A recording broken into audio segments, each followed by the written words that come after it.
देखिए, India alliance को मैंने समर्थन जिस दिन राष्ट्रीय सोशलिस्ट समाज पार्टी का गठन किया उस दिन से लगातार करता चला आ रहा हूं। आज भी मैं अपने स्टैंड पर कायम हूं,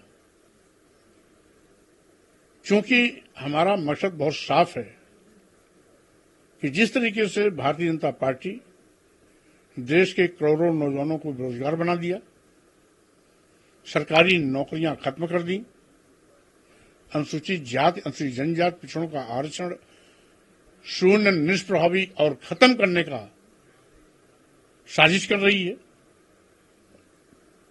ईडी और जीएसटी के माध्यम से लघु एवं मध्यम श्रेणी के व्यापारियों की कमर तोड़ रही है, वहीं पर किसानों को लाभकारी मूल्य दिलाने का वादा करने वाली भाजपा सरकार आज तक किसानों को लाभकारी मूल्य दिलाना तो दूर एमएसपी तक नहीं घोषित कर पाई। अलबत्ते उन पर लाठियां चला रही हैं, ड्रोन द्वारा हमले किए जा रहे हैं, आंसू गैस छोड़े जा रहे हैं, रबर बुलेट दागी जा रही है। ऐसा लगता है किसान अन्नदाता भगवान नहीं बल्कि भाजपा का दुश्मन बन गया है, दुश्मनों जैसा व्यवहार हो रहा है।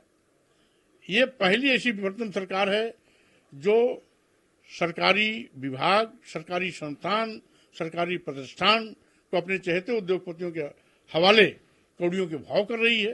लेकिन सर ये तो उसी क्रम में देश के सभी बंदरगाह बेच दिए, एयरपोर्ट बेच दिया, एयर इंडिया बेच दिया, सभी रेलवे स्टेशन बेच दिए, कई दर्जन ट्रेनें बेच दी, एलआईसी जैसी संस्था बेच दी। तो स्वाभाविक रूप से आज देश के लिए खतरा भारतीय जनता पार्टी है। लोकतंत्र कुचला जा रहा है, ईडी सीबीआई इनकम टैक्स का दुरुपयोग किया जा रहा है। लोकतंत्र के लिए खतरा भारतीय जनता पार्टी है। संविधान की व्यवस्था बदली जा रही है, आरक्षण खत्म किया जा रहा है, यानी संविधान पर खतरा है। इसलिए हमारा मकसद है कि भारतीय जनता पार्टी को सत्ता से हटाने के लिए, लोकतंत्र बचाने के लिए, संविधान बचाने के लिए, देश बचाने के लिए इंडिया अलायंस आवश्यकता थी, आज भी है। इंडिया अलायंस के प्रत्याशियों को जिताने की मैं आज भी अपील कर रहा हूं। लेकिन कहीं कहीं इंडिया अलायंस के दल ऐसे कमजोर प्रत्याशी उतार दिए हैं जैसे लगता है कि भाजपा से उनका इंटरनल कोई समझौता है, कमजोर कैंडिडेट उतार करके उनको वॉकओवर देना चाहते हैं। तो ऐसी जगहों पर जो चुनाव मजबूती से लड़ रहा है, यदि कहीं पर बीएसपी का कैंडिडेट बीजेपी को हराने की हालत में है तो बीजेपी को समर्थन कर देना, बीएसपी को समर्थन कर देना चाहिए। यदि कहीं पर आजाद समाज पार्टी का प्रत्याशी मजबूती से लड़ रहा है तो वहां आजाद समाज पार्टी के प्रत्याशी को समर्थन कर देना चाहिए। यदि वहां पर कहीं अन्य क्षेत्रीय दल का कोई प्रत्याशी मजबूती से चुनाव लड़ रहा है और बीजेपी को हराने की हालत में है तो वहां पर उस जो जिताऊ प्रत्याशी है उसको समर्थन करना चाहिए। यदि कहीं राष्ट्रीय सोशलिस्ट समाज पार्टी अपना उम्मीदवार मजबूती से लड़ा रही है तो वहां उसे समर्थन करना चाहिए। लेकिन प्राथमिकता आज भी इंडिया अलायंस के प्रत्याशियों को जिताने की। लेकिन आप इंडिया अलायंस की बात कर रहे हैं, लेकिन आप हो जाएंगे तो कहीं ना कहीं इसका फायदा तो एनडीए को मिल जाएगा। इसका फायदा किसको मिलेगा, किसको नहीं मिलेगा, ये चुनाव परिणाम बताएगा।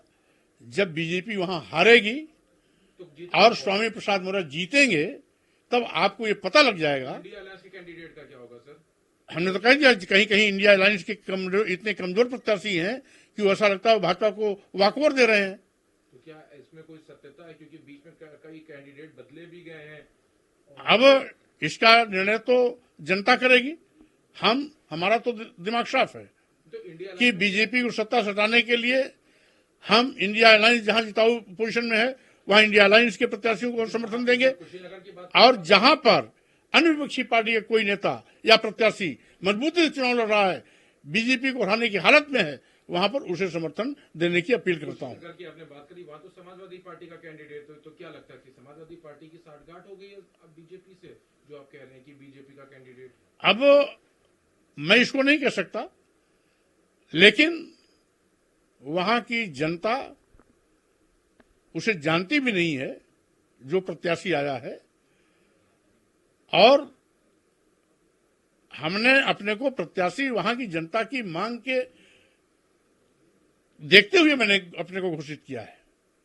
लेकिन आपको आपने यहाँ पे कहा, उसका तो कह रहे हैं आप इंडिया गठबंधन वहां की जनता चंद्रशेखर आजाद को भारी मतों से जिता रही है।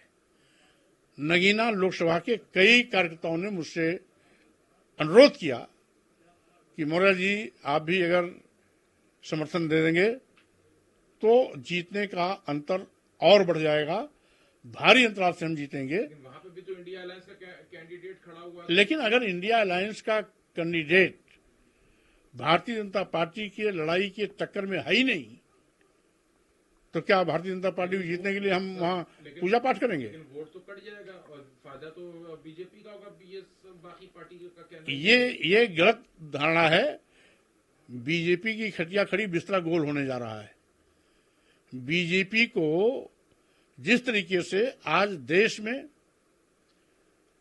तानाशाही चल रही है, 80 करोड़ लोगों को भारतीय जनता पार्टी ने गरीब मोहताज बना दिया, 5 किलो 10 किलो चावल पर जिंदा रहने के लिए मजबूर हैं।